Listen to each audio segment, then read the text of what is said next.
क्या बदल जाएगा पूर्वांचल का सियासी समीकरण? राजनीतिक रूप से पूर्वांचल का सबसे शक्तिशाली ब्राह्मण कुनबा बसपा छोड़ थामेगा सपा का दामन। बसपा और भाजपा दोनों दलों को लग सकता है बड़ा झटका।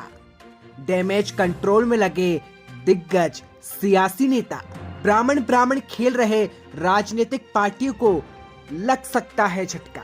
पूर्व विधानसभा परिषद अध्यक्ष गणेश शंकर पांडे का पूरे कुनबे के साथ कल होंगे सपा में शामिल।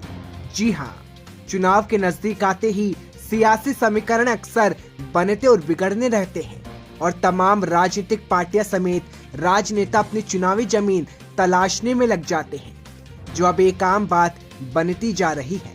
लेकिन इस बार का उत्तर प्रदेश के पूर्वांचल में जो सियासी धमाका कल होने वाला है, वह अपने आप में बेहद खास नजर आएगा। उत्तर प्रदेश के मुख्यमंत्री योगी आदित्यनाथ के गृह जनपद गोरखपुर में बहुत बड़ा राजनीतिक फेरबदल देखने को मिल सकता है, जहां राजनीतिक रूप से पूर्वांचल के सबसे शक्तिशाली हरिशंकर तिवारी का पूरे ब्राह्मण कुनबा बसपा छोड़ कल सपा में शामिल होगा, जिससे जहां सपा को मजबूती मिलेगी, वहीं बसपा और भाजपा दोनों पार्टियों की मुश्किलें बढ़ सकती है। अब ऐसे में पूर्वांचल का सियासी रूप से सबसे शक्तिशाली ब्राह्मण परिवार जब पूरे कुनबे के साथ सपा में शामिल होने वाले डैमेज कंट्रोल को मेंटेन करने में भाजपा और सपा दोनों पार्टियों के पसीने छूटने लगे हैं और सूत्रों की माने तो दिग्गज सियासी लोग डैमेज कंट्रोल को मेंटेन करने में लग गए हैं।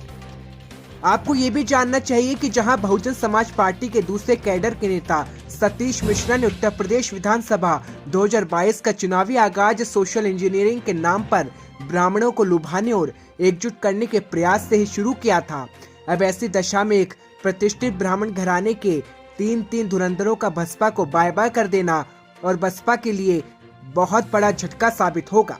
हालांकि पूर्वांचल के मजबूत सियासी ब्राह्मण कुनबे के 3 दिग्गज नेताओं का एक साथ निकलने से बसपा के सियासी आशीने को आग जरूर लगेगी, लेकिन इसकी आग से भाजपा के भी पसीने छूट रहे हैं और उसकी तपिश सत्तारूढ़ भाजपा के हाईकमान को भी महसूस हो रही है। यदि हम प्रदेश में घटी पिछले कुछ घटनाक्रमों को देखें तो सत्तारूढ़ पार्टी भाजपा से ब्राह्मण समाज इस समय नाराज चल रहा है और उसको भी मेंटेन करने में भाजपा ब्राह्मण सम्मेलन के नाम पर कई कार्यक्रम आयोजित कर चुकी है।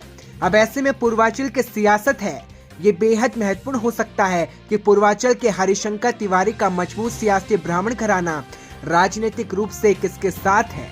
ऐसे में स्वाभाविक है कि उनकी जमात का एक बड़ा वर्ग जिसका झुकाव हमेशा इस कुनबे की तरफ रहा है, वो भी उधर जाएगा। राजनीतिक विश्लेषकों की माने तो सियासी घराने के सपा में शामिल होने से गोरखपुर समेत बस्ती, सतकबीर नगर, देवरिया, कुशीनगर, महाराजगंज, बनारस, गाजीपुर, मऊ, बलरामपुर, गोंडा में राजनीतिक रूप से व्यापक प्रभाव पड़ेगा, जिसका लाभ निश्चित तौर पर समाजवादी पार्टी को ही मिलेगा।